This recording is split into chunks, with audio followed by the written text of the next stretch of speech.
পবিত্র ঈদ উল ফিতরের আর মাত্র কয়েকদিন। ঈদ সামনে রেখে মালয়েশিয়ার শপিং মলগুলোতে উৎসবের আমেজ। এবছর প্রবাসীদের আকর্ষণের কেন্দ্রবিন্দুতে রয়েছে বাংলাদেশি মালিকানাধীন আউটলেটগুলো। দেশের মাটির ছোঁয়া পেতে প্রবাসী বাংলাদেশিরা ভিড় করছেন দেশি কাপড়ের দোকানে।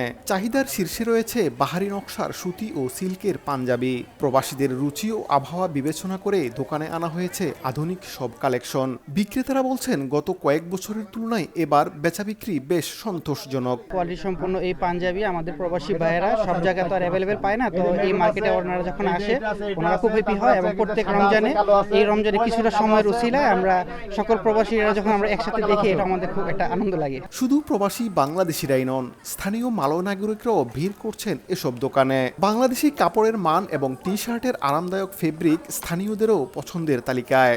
পাঞ্জাবির আভিজাত্য আর টি শার্টের ট্রেন্ডি লুক, এই দুইয়ের মেলবন্ধনে বাংলাদেশি দোকানগুলো যেন এখন এক মিলন মেলা।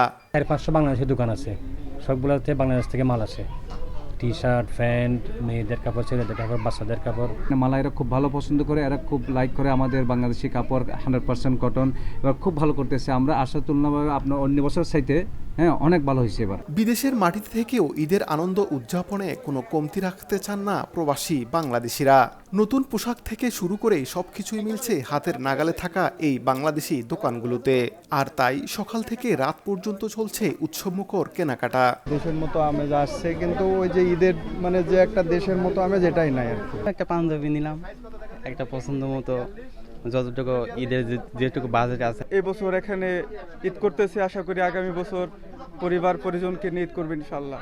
বিদেশে বাংলাদেশের সংস্কৃতি আর পোশাকের এক নতুন সেতুবন্ধন তৈরি করেছে এসব দোকান। প্রবাসীর ব্যস্ত জীবনে এই ঈদ কেনাকাটায় যেন এক টুকরো বাংলাদেশ।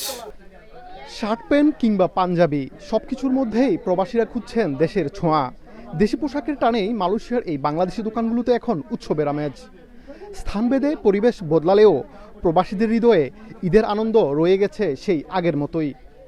মোহাম্মদ আব্দুল কাদের, সময় সংবাদ, কুয়ালালামপুর, মালয়েশিয়া।